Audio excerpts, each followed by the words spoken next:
ఈరోజు మనలో చాలామందిలో ఒక భావన, అదేంటంటే మై లైఫ్ మై రూల్స్ అనేటటువంటి భావన ఒకటి ఉంది. ఈ ఆలోచన మనిషిలో అహంకారాన్ని పెంచేస్తుంది, విచ్చలవిడితనాన్ని కూడా పెంచేస్తుంది. నా జీవితం నా ఇష్టం అనేటటువంటి ఆలోచన మనిషిలో ఎప్పుడైతే వస్తుందో మనిషిలో అహంకారం పెరిగిపోతుంది. అయితే ఒకసారి లాజికల్గా పరిశీలన చేద్దాం. నిజంగా ఇది నా జీవితమా, నా ఇష్టం వచ్చినట్టు గడపడానికి? నిజంగా నా జీవితం అయితే నా ఇష్టం వచ్చినట్టు గడపచ్చు.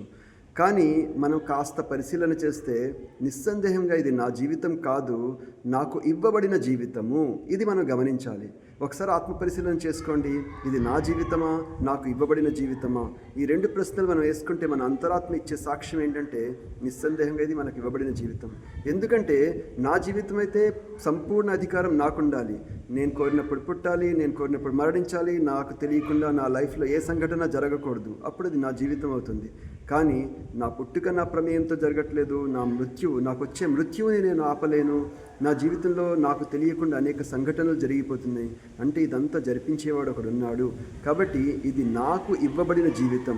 ఎప్పుడైతే ఇది నాకు ఇవ్వబడిన జీవితం అనేది మన అంతరాత్మ సాక్ష్యం ఇస్తుందో అప్పుడు మనం గమనించవలసిన విషయం ఏంటంటే, మరి ఇవ్వబడిన జీవితం అయితే ఇచ్చినవాడి ఇష్ట ప్రకారం కదా మనం జీవించాలి. నా జీవితం అయితే నా ఇష్ట ప్రకారం జీవించవచ్చు. కానీ ఇది నాకు ఇవ్వబడిన జీవితం అంటే ఇచ్చినవాడి ఇష్ట ప్రకారం మనం జీవించాలి. మరి ఇచ్చినవాడు ఎవడు?